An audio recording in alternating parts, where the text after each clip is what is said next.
Bismillahirrahmanirrahim. Assalamualaikum warahmatullahi wabarakatuh. Dan perkenalkan, nama saya Hendri Pratama dari mahasiswa Politeknik Pembangunan Pertanian Goa, jurusan Peternakan, Prodi Penyuluhan Peternakan dan Kesejahteraan Hewan. Di sini saya akan menjelaskan secara singkat sistem pencernaan ruminansia. Maka dari itu, saksikan video saya sebagai berikut. Sistem pencernaan ruminansia. Proses singkat pencernaan hewan ruminansia yaitu makanan ke mulut, ke kerongkongan, ke rumen, ke retikulum, kembali ke mulut, makanan dikunyah untuk kedua kali, kembali ke kerongkongan, ke omasum, ke abomasum, ke usus halus, ke usus besar, ke rektum, dan yang terakhir ke anus.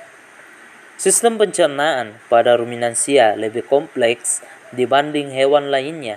Hal ini disebabkan makanannya banyak mengandung selulosa yang sulit dicerna sehingga sistem pencernaannya berbeda dengan hewan lain. Sistem pencernaan ruminansia sebenarnya hampir sama dengan manusia. Bagian-bagian dari sistem pencernaan hewan ruminansia. Yang pertama, esofagus. Esofagus berfungsi sebagai jalur penghubung antara rongga mulut dengan lambung. Makanan yang masuk hanya melewati esofagus tanpa melalui proses apapun. Yang kedua, rumen. Rumen berfungsi sebagai tempat penyimpanan perut besar sementara bagi makanan yang telah ditelan. Tiga, retikulum. Retikulum berfungsi sebagai tempat fermentasi pakan oleh mikroorganisme. Hasil fermentasi retikulum diantaranya adalah FIA, amonia, dan air. Keempat, omasum. Omasum berfungsi sebagai pengatur arus ingesta ke abomasum dan menyaring partikel yang besar. Juga berfungsi menyerap air, asam lemak tertentu dan natrium secara bertahap. Kelima, abomasum.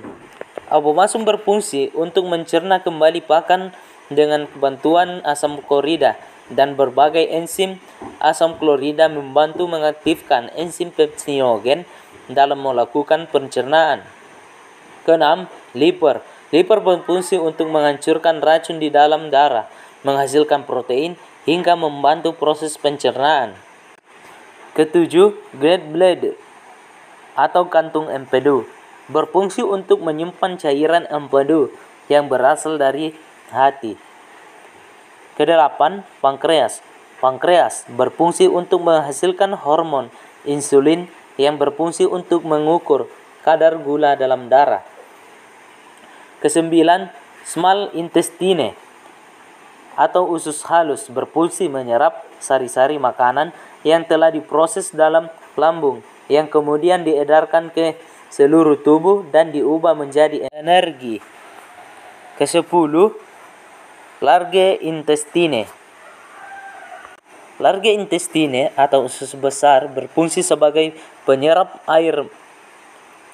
Makanan yang masuk ke dalam usus besar akan mengalami penyerapan kadar airnya dan juga penyiapan limbah yang berupa fases untuk dikeluarkan melalui anus.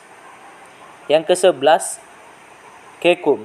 Kekum berfungsi untuk menyerap cairan dan garam yang masih tersisa setelah selesai pencernaan usus dan penyerapan, dan untuk mencampur isinya saat pelumas. Dan yang terakhir, rektum.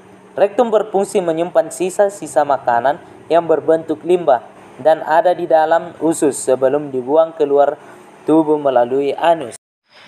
Itulah tadi penjelasan singkat saya mengenai sistem pencernaan ruminansia. Sekian, terima kasih. Wassalamualaikum warahmatullahi wabarakatuh.